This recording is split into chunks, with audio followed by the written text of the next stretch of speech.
Vamos lá, professor. Agora vamos entender como funciona a mecânica do concurso, basicamente. Seguinte, quando a gente trata de provas didáticas ou de concurso público para docência, professor, seja ele em qualquer esfera, geralmente, para efetivo, obviamente, ele basicamente contempla três etapas. São elas a prova objetiva, a prova didática e uma prova de títulos. Essas provas elas podem ser diferenciadas a cada certame, ou seja, por exemplo, a prova objetiva, que é a primeira etapa do concurso, muitas vezes ela pode ser uma prova dissertativa, de modo mais subjetivo, ou pode ser uma prova objetiva, com questões específicas. E essas questões também podem variar, podem ser múltipla escolha, podem ser questão aberta ou a mistura de várias. Já participei de vários certames de todas as formas, tanto dissertativa quanto objetiva, propriamente dita. Então, tem que entender basicamente o edital, que é o que a gente vai falar na próxima aula, para realmente estar um pouco à frente do que se pede. Mas a gente precisa entender. Essa prova objetiva é a primeira etapa e ela sempre vai ser de cunho eliminatório. A maioria dos certames atuais, eles limitam uma porcentagem máxima em relação ao número de vagas. É mais ou menos uns 5 ou 6 para uma vaga. Por que eles fazem isso? Na maioria das vezes, não é sempre. Porque a banca que vai avaliar didaticamente, ela é mínima. Então eu não posso colocar 100 pessoas para fazer aula didática. Então a gente limita essa quantidade de pessoas que passam. Mas isso tudo tem que estar descrito no edital. Por isso que é importante e a gente vai dedicar um pouco da aula ao edital, certo? Então, a prova didática precisa ser feita e você precisa ultrapassar essa etapa para que eu possa te ajudar.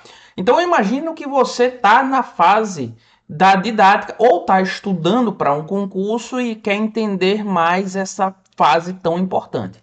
A segunda etapa que eu tenho é a prova didática, pessoal. A prova didática é o que eu tenho aqui para trazer para vocês como você passar nela. Eu vou garantir que você vai passar nessa prova didática.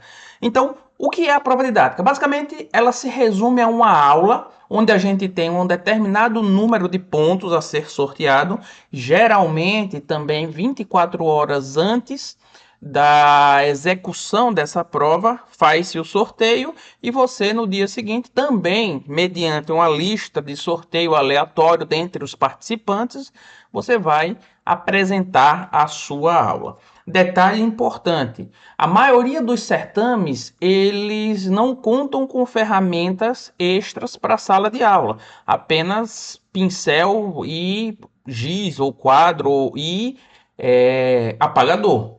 Você precisa providenciar todos os artefatos eletrônicos que você vai utilizar na sua prova. Então, tome bastante cuidado, faça esse checklist, teste. Se possível, tenha mais de uma alternativa, certo? Quando eu falo para os meus mentorados, eu digo, ó, você não pode ir apenas com o plano A. Se você for com o plano A e der errado, você vai se desesperar. Se você tem um plano B, você está muito à frente e pode acontecer problemas. Já participei muito de bancas com problemas, do retroprojetor não funcionar, ou, por exemplo, a iluminação está muito forte e a projeção fica ruim. Então você precisa criar mecanismo para minimizar problemas, certo? Então sugiro fazer um checklist de tudo que você vai utilizar. E isso tem que estar também no teu plano de aula, mas isso é para próximas aulas, a gente vai discutir sobre o plano de aula. Vamos concentrar nas etapas da prova docente. Essa prova é eliminatória, certo? Então, existe um ponto de corte e você tem que ultrapassar esse ponto de corte. Tudo vai gerar pontos positivos e negativos, principalmente o tempo. Então a gestão do tempo aí é fundamental.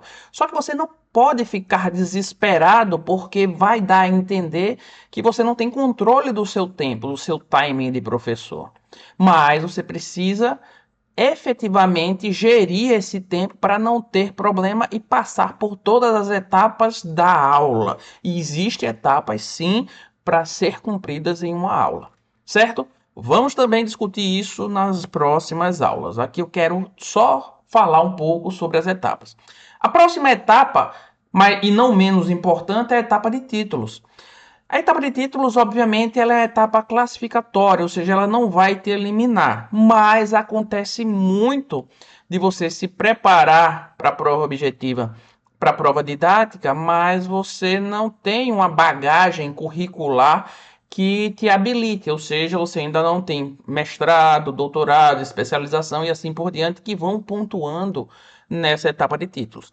Então, eu sempre digo que se eu pretendo entregar e entrar dentro do sistema, eu tenho que vir da graduação construindo. Eu não posso criar uma oportunidade do nada e achar que vai dar tudo certo. Eu preciso evoluir. Então, a prova de títulos é uma prova que vai investigar a tua vida acadêmica pregressa. Se você trabalhou bem na tua vida acadêmica, você vai ter títulos suficientes para ingressar no serviço público. Entretanto, não é tão simples. Por exemplo, universidades, geralmente eles querem já professores adjuntos, ou seja, que já possuam o título de doutor. Entretanto, sabe que o título de doutor é um título mais complicado de se adquirir. Geralmente a gente tem títulos menores quem está iniciando. Então as provas para a universidade geralmente são mais complicadas. Já para os institutos, não. Não se exige o título de doutor. Mas se você tiver esse título ou qualquer outro título, você vai estar à frente, obviamente, da prova de título que vai classificar o pessoal.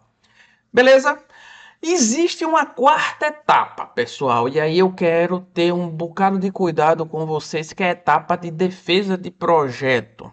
O que é essa etapa? Primeiro que ela não é comum e eu coloquei ela até aqui como interrogação, porque ela é uma etapa obscura.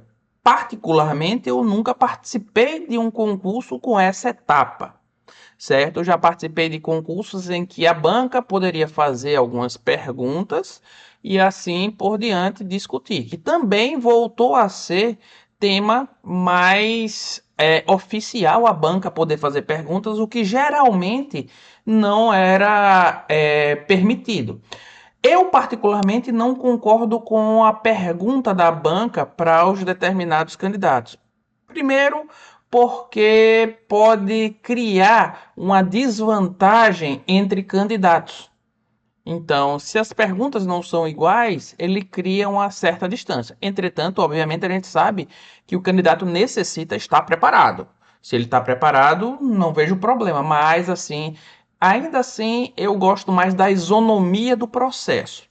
E a defesa, ela também é algo mais aberto, onde a banca pode interagir e você vai fazer uma proposta para diversas áreas de pesquisa, ensino e extensão, semelhante àquilo que eu falei sobre a parte de flexibilização, certo? A parte de flexibilização é usada aqui na defesa quando existe essa etapa. Essa etapa é bem interessante, eu nunca participei, mas assim vem acontecendo. Provavelmente eu vou dar uma apanhado geral para tentar entender um pouco melhor e direcionar vocês, caso exista essa etapa na prova. Mas hoje o curso aqui é dedicado apenas à didática. Então, pessoal, essas são as etapas que você vai cumprir. Você precisa passar por todas elas para ter o tão sonhado cargo de professor federal. Então, um grande abraço e até a próxima.